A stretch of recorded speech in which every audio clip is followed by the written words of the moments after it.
Pessoal, vamos lá. Então essa é a parte 2 desse vídeo. Se você está chegando agora aqui nesse vídeo e você, meu amigo, não assistiu a parte 1, então por favor, por gentileza, para esse vídeo agora e vai assistir a parte 1, tá certo? Tá aqui mesmo no canal. Procura aí na lista de vídeos aí. Você vai ver um vídeo com esse mesmo título, porém parte 1. Assista a parte 1, não prossiga com esse vídeo se você não assistiu a parte 1. Primeiro assista a parte 1 para você poder entender. O assunto é muito interessante. Eu passei uma lista de carros norte-americanos que utilizaram o módulo Rei. Eu dei várias explicações lá, tá, a respeito do estudo que eu fiz aqui, da pesquisa que eu fiz. Muito interessante. Então, por favor, para você entender o que eu quero passar para você, é obrigatório, tá? É indispensável que você assista a parte 1, tá bom? Então, prosseguindo aqui, pessoal, para vocês que já assistiram a parte 1, a primeira parte do vídeo, que é outro vídeo, vocês que já assistiram, vamos dar continuidade aqui, tá certo? Então, pessoal, continuando aqui, tá? Esse módulo tem essa sigla, tá? Em inglês aí, que vocês sabem. Ele tem essa sigla, que significa ignição de alta energia. Como eu já falei, foi fabricado o tempo todo enquanto os veículos estavam em linha de produção lá em Singapura, nesse período de 1985 a 1997. Após esse período, quando os veículos saíram de produção, da linha de produção, a Delphi, houve uma negociação ali entre GM, a Cedelco, Delphi lá em Singapura, e a Delphi passou a ser o fabricante original de reposição após 1997. A Delphi assumiu esse papel, tá? Então hoje é considerado original de reposição, tá? Que o fabricante indica hoje. Que a montadora indica hoje, tá? Como original de reposição, a Delphi, tá? Essa é a marca original de reposição, tá? Que veio pra gente, que tá até hoje pra gente aí, que veio a partir de 1997, depois que os veículos que usavam saíram da linha de produção, tá certo? Antes disso, era a nossa Delco Electronics aí, e era feito todos eles em Singapura, tá certo? E depois vinha para os países aí que iam utilizar, inclusive o Brasil, a linha de montagem daqui, da GM, tá certo, pessoal? Então, vou falar um pouco da função, tá? Essa peça, ela tem uma função híbrida, tá? Ela tem uma função de sensor, porque ela transmite o sinal de rotação para aqui o nosso ECM, a nossa central, tá? Tanto o sistema monoponto, tá? De um bico, como o sistema MPFI, ó, sistema do Daewoo aqui, é um sistema MPFI com 4 bicos injetores, tá? Que utilizou módulo Rei, tá? E a função dele é a mesma, tá? Uma função híbrida.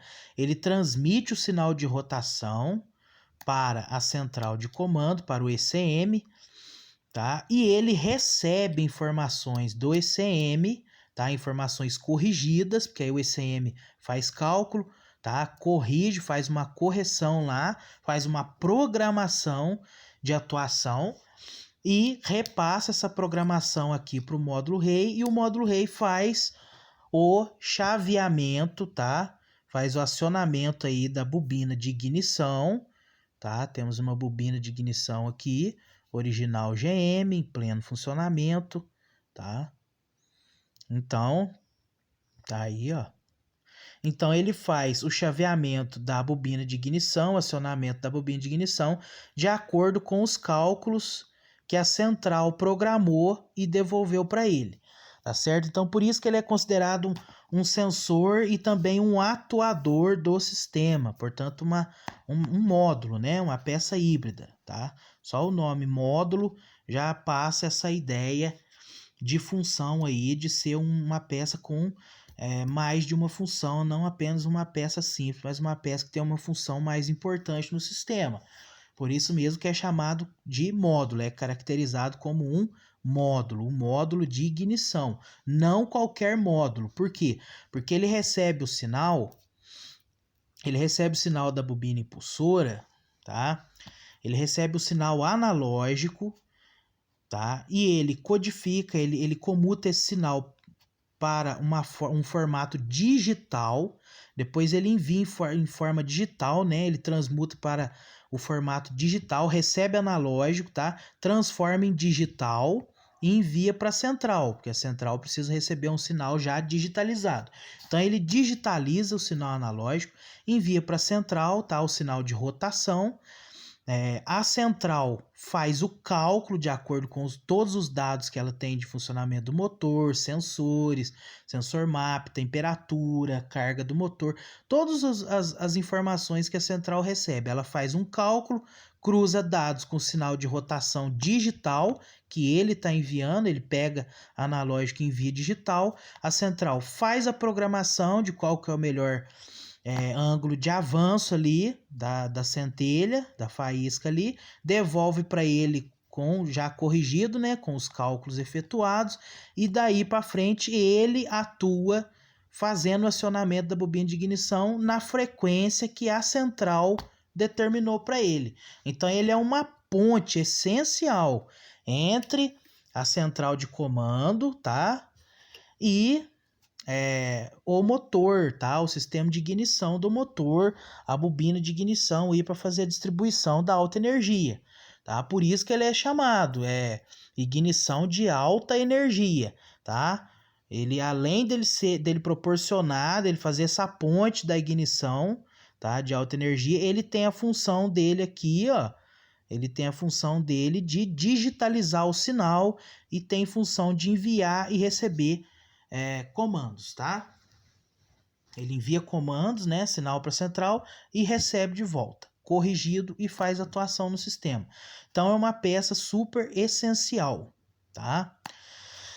Aqui, ó, uma breve análise, codifica o sinal analógico para digital, envia ao CE, recebe o sinal de volta, porém corrigido pela UCE, e envia pulso negativo para acionar a bobina de ignição na frequência ideal que a central programou. E aí tanto faz central de 1 bico ou 4 bicos, tá?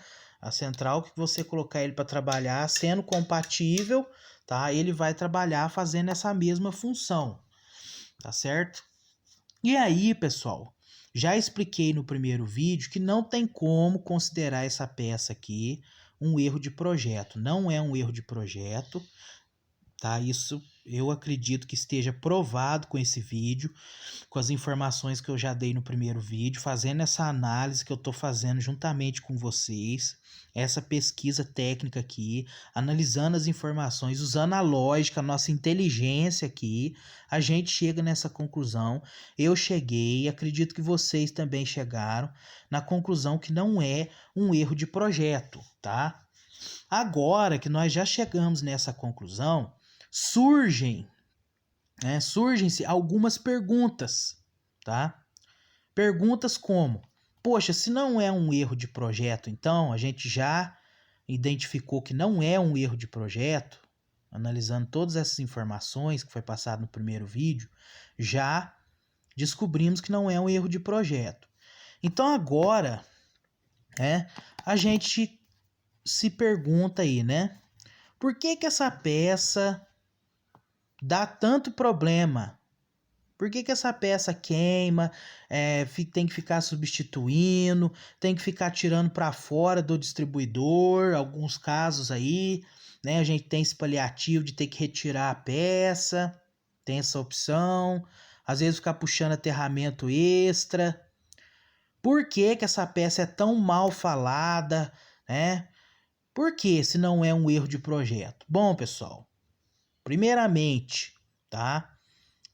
Eu acho que isso daí são desculpas escusas, tá? São alguns tipos aí de desculpas aí que alguns fabricantes aí, a maioria dos fabricantes aí, gostam de utilizar. Por quê? Porque não coloca qualidade no componente, faz um componente sem qualidade, tá?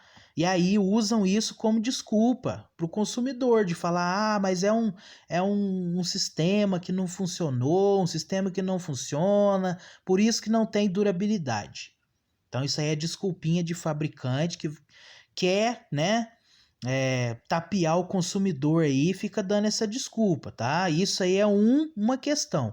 A outra questão infelizmente, tem pessoas que não têm conhecimento técnico, põe a mão para mexer, não faz um serviço legal e aí compromete mesmo a durabilidade da peça. Então, infelizmente, tem reparadores que não sabem trabalhar, não se preocupa em entender o funcionamento, em fazer um serviço direito, faz um serviço aí, como diz o Silvio Carburadores, aí, um serviço porco, um serviço de mão suína, tá? E aí, quem sofre com isso é o proprietário do veículo, e aí a desculpa que esses mecânicos dão é isso também. A peça não tem qualidade, é um erro de projeto, ou seja, pessoal, é um empurrando para o outro, um jogando para o outro, né? Mecânicos empurrando, as peças não têm qualidade, é erro de projeto. Os fabricantes, né, pecam também na qualidade, ficam jogando no erro de projeto, né? E fica um jogando para o outro, e o consumidor, o proprietário do veículo, muitas vezes fica sem saber, fica com raiva, lógico, tá? É lógico, eu também ficaria com raiva. Fica com raiva porque tá gastando dinheiro, fica com raiva do carro, fica com raiva do mecânico, do fabricante, com raiva até da montadora, tá? Porque tá gastando dinheiro e não resolve, tá? Então eu vou explicar isso agora. Por que que essa peça dá problema, tá? Aqui no Brasil, tá? Porque nos Estados Unidos, pelo que eu pesquisei, não tem queixa de problemas com essas peças, porque ainda tem fabricantes lá de boa qualidade.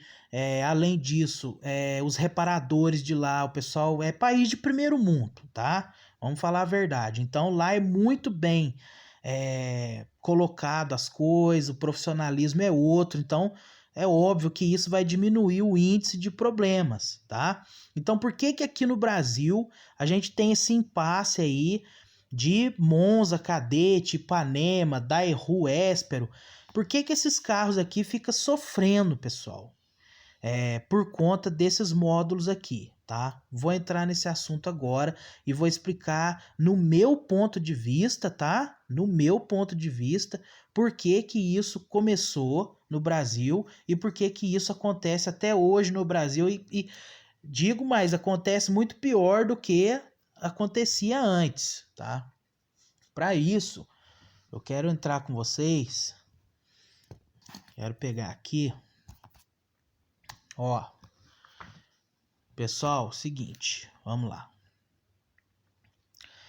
Pessoal, esse sistema de injeção eletrônica, ó, temos aqui a Multec 700. Esse sistema de injeção eletrônica, tá? Temos ela aqui com um bico injetor, temos a versão com 4 bicos injetores, que não é denominado Multec 700, mas é praticamente o mesmo sistema. Tanto é que eu já identifiquei o chicote aí, ó, e vou instalar ela num carro monoponto aí, ou Monza ou Cadete, eu vou instalar aqui, ó, a Multec de 4 bicos do Daewoo, que usa módulo rei, tá? Eu vou fazer isso, já identifiquei a pinagem e tal, já identifiquei aqui, tá, pessoal? Ó, aonde que vai cada pino daqui, que aí vai inverter toda essa pinagem aqui, tá? Quase todas. Já identifiquei e vou fazer uma adaptação aí, tá, pessoal? Mais pra frente a gente vai ter novidade aí nesse sentido aí, tá? Mas quando essa injeção veio para o Brasil, pessoal, aqui no Brasil não existia. Isso é um grande problema, foi um grande problema para todos os carros que quando modernizou e veio para cá. Não foi só esse sistema que sofreu, não. Na mão aqui dos brasileiros, não, tá, pessoal? Foi muitos outros carros aí de última geração que deu certo praticamente no mundo inteiro e no Brasil deu errado, tá? E aí eu vou explicar para vocês. Primeiro sistema de injeção eletrônica digital que veio para o Brasil foi esse aqui, foi o módulo Rei, tá, pessoal? Antes desse sistema já tinha injeção eletrônica aqui? Sim, tá? Era a nossa LE Getronic, né, que veio lá no Gol GTI 89, pessoal lembra aí, né, 88, 89. Pessoal lembra aí, custava muito caro, só que era um sistema analógico. Era um sistema analógico. A primeira injeção digital que veio para o Brasil foi essa aqui. Foi Multec 700 com o módulo Rei. Isso aqui foi o primeiro sistema digitalizado que conecta scanner, que você consegue acompanhar. Tem uma linha daqui, ó. Essa linha aqui, ó. A linha EST, ó, desse chicote aqui, que você acompanha em tempo real com o scanner, tá? Um scanner acompanhando ignição do veículo. Isso nem scanner as injeções aceitavam, que dirá um scanner que fizesse um acompanhamento desse nível, tá? Do sistema de ignição, muito menos isso. Então, pessoal, quando veio esse sistema aqui para o Brasil, tá? Ele foi pioneiro. Não existia outro sistema, tá? Não existia outro. Ele foi o primeiro sistema digital, primeira injeção eletrônica digital a pisar aqui no nosso solo brasileiro. E aí, pessoal, naquela época não existia internet, como vocês bem sabem, isso foi lá em 1991, tá? Estamos falando de 31 anos atrás. Se você quer entender melhor, ó, como que funcionou as funções inteligentes desse módulo de injeção, assiste aquele vídeo lá, injeção burra, tá? Eu fiz uns 3 vídeos, uma série de 3 vídeos explicando que essa injeção não é burra, tá? O funcionamento dela não é um funcionamento burro, tá? De forma alguma. Assiste lá que você vai entender melhor como que foi o lançamento, por que ficou com esse bordão aí, com essa desinformação de sistema burro. Assiste lá que você vai entender melhor, tá? Se você quer entender mais profundamente como que trabalha esse módulo aqui na prática, tem o vídeo aí do nosso grande canal do Aparecido aí, tá? O vídeo com o título Entenda o módulo Rei da GM. Tá? Esse cara, o Aparecido, ele é espetacular, ele é sensacional, tá? O cara entende demais, ele faz a simulação lá em tempo real, mostra o módulo Rei trabalhando e explica. Então, se você quer aprofundar, ver o módulo trabalhando mesmo aí na bancada, assiste esse vídeo do Aparecido aí, que esse vídeo é top. Um abraço lá pro nosso amigo Aparecido lá, ele é um técnico aí sensacional, que sabe muito, tá certo? Mas voltando ao assunto aqui, não tinha internet em 1991, a gente não tinha nem computador aqui, a gente não sabia o que era pasta térmica, a gente não entendia, a gente era mecânico, pessoal, que não entendia nada de sistema eletrônico, isso aqui era bicho de outro mundo. A gente não sabia o que era isso, tá? Quem era formado em eletrônica era outra área. Eletrônica e mecânica não se misturava, pessoal. Vocês estão entendendo? Eram áreas diferentes. Depois a área mecânica automotiva foi abrangendo questões de eletrônico, o pessoal foi estudando, foi aperfeiçoando, profissionalizando naquilo. Hoje o mecânico ele tem que entender de eletrônica, ele tem que entender de ser um pouco eletricista, tem que entender de uma eletrônica básica, senão ele não faz nada no carro.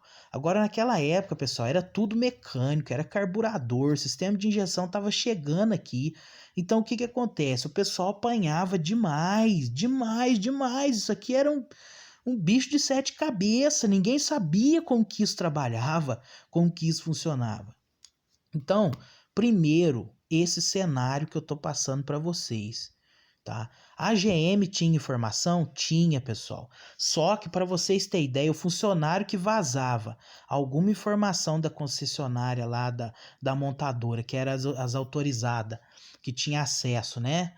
as apostilas, ao circulamento interno de informações. Se descobrisse, tá, pessoal, que o funcionário vazou alguma informação de lá, ele era mandado embora do emprego, tá? Era totalmente proibido. Era um sistema fechado de informação, as pessoas não tinham acesso, os demais mecânicos não conseguiam ter essa informação, era difícil, tá certo?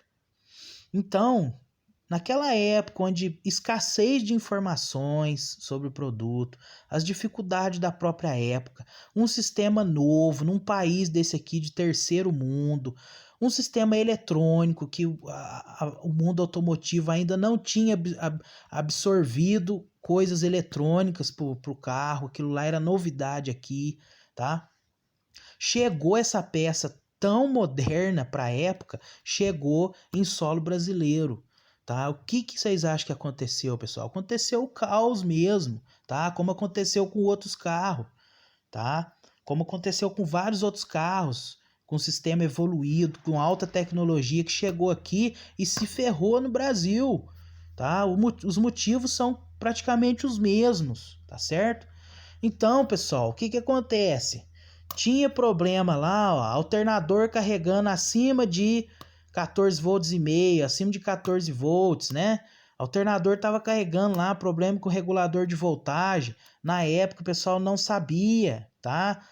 Que isso ia afetar aqui, ó. Então muitos módulos aí queimaram por conta disso, tá? Vela, cabo, tampa, rotor com desgaste, rompimento, né, interno ou alta resistência, tá? Fazia também a queima da peça, tá? E essa informação também, o pessoal ia lá, trocava a peça muitas vezes, né? Quando conseguia identificar que era aqui, né?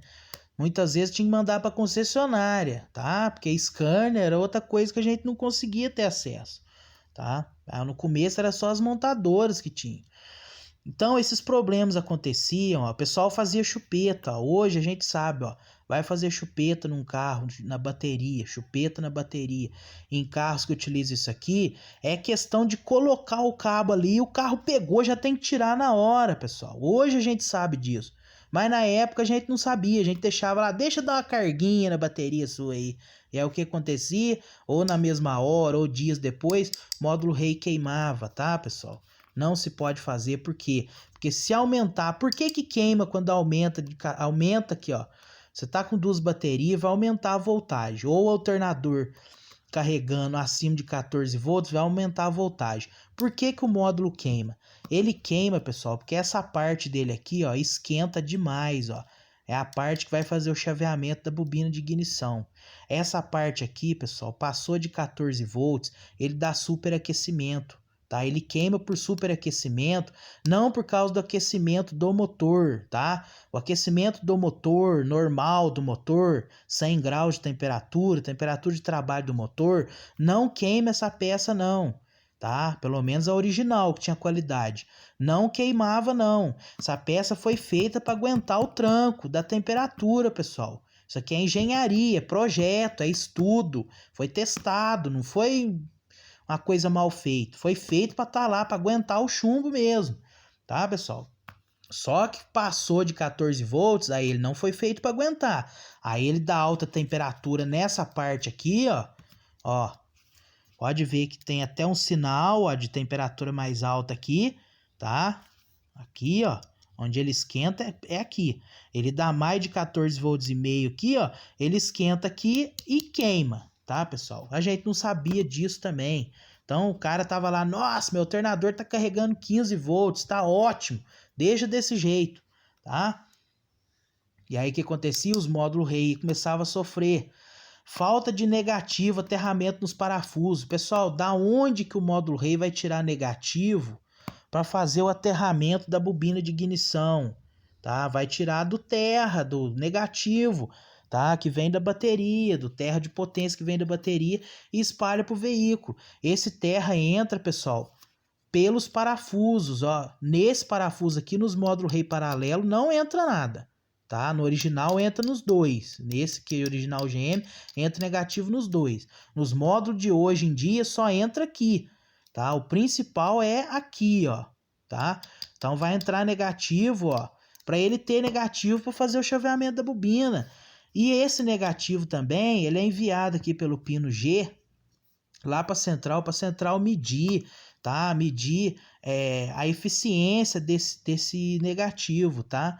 Medir a queda de tensão ali do pino ground, tá? Monitorar como que tá o negativo e fazer cálculos e ajustes a partir disso.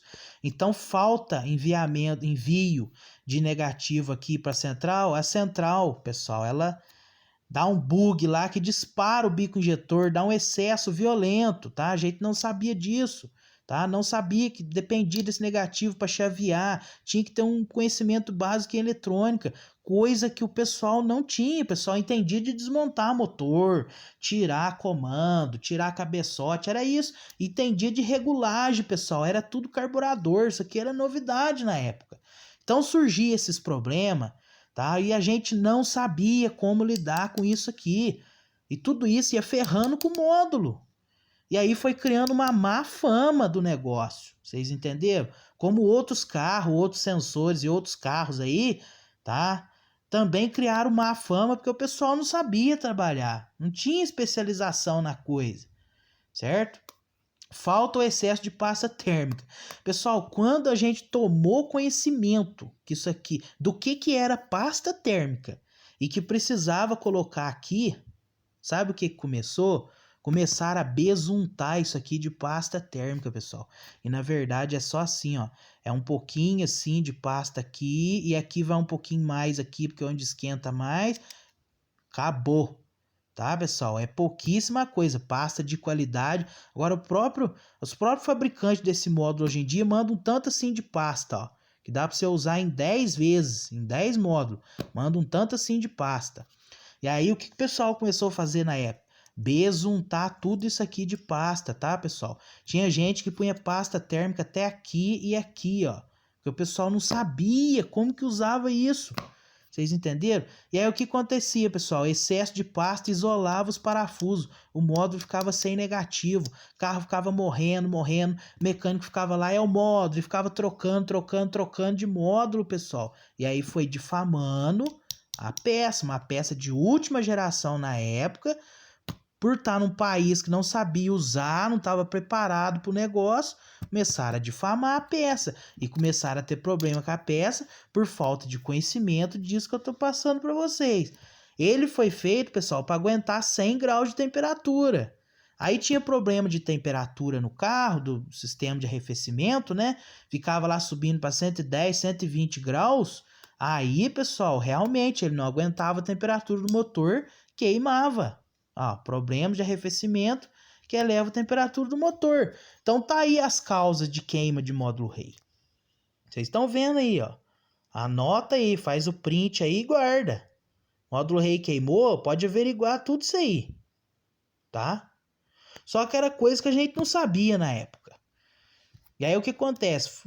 Não foi um problema tão grande como está sendo hoje, por quê? Porque essas peças tinham qualidade, e isso também é uma das principais coisas. E essa peça original, essa peça funciona, tem 30 anos de uso e está funcionando.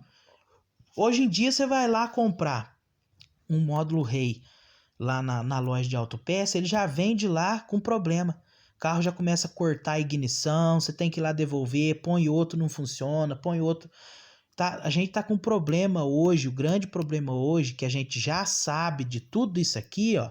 Hoje em dia a gente já sabe, né? De tudo isso aqui. Então o problema que a gente tem hoje de queima de módulo rei é qualidade do componente e reparador que não sabe trabalhar direito. Hoje o problema é isso. Mas na época, o que provocou o problema foi a falta de conhecimento nosso sobre isso aqui.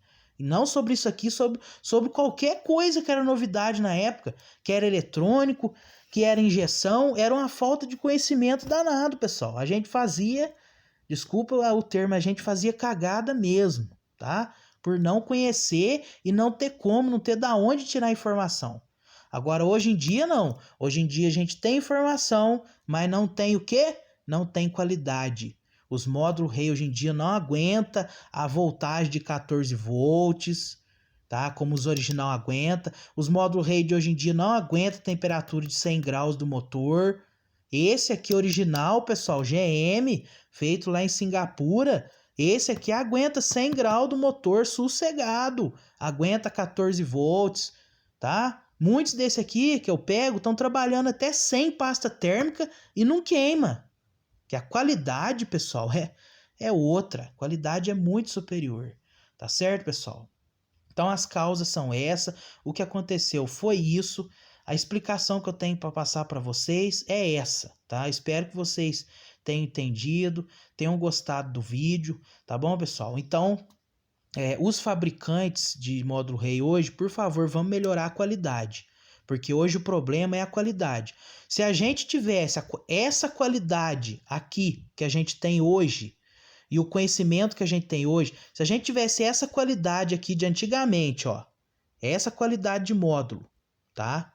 De antigamente, com esse conhecimento que a gente tem hoje, nenhum sistema que usa módulo Rei estava dando problema hoje, tá? Então o que eu falo para vocês é, no passado deu problema, deu pouco problema, porque quando esses carros eram novos, pessoal, não queimava o módulo Rei não, tá? Um tempo depois que esses carros saíram de produção, começou a dar problema a alguns modos aí, por falta de conhecimento nosso na área. E hoje em dia é o contrário. Hoje em dia a gente tem conhecimento na área, porém os módulos que são vendidos hoje em dia não têm qualidade. Não tem qualidade, me desculpa falar, me perdoa os fabricantes aí, mas estão pecando demais na qualidade, tá? É módulo que não dura, que já vem de fábrica estragado, com problema. Vamos melhorar isso aí, porque o consumidor não é trouxa não, tá? A gente que trabalha com isso aqui precisa ter peça de qualidade. Tem muita peça vindo da China aí, que Deus me livre, tá? Não funciona mesmo, não aguenta nada, tá? Colocar no carro ali, seja dentro ou fora do distribuidor, fica dando problema. Então hoje o problema é a qualidade. Mas na época não. Na época que isso aqui começou a dar problema, a gente tinha qualidade. Mas conhecimento de causa, pessoal, e saber trabalhar, a gente não tinha. Porque era novidade que estava chegando aqui e foi uma coisa que revolucionou, tá? O mundo automotivo, que foi a injeção eletrônica.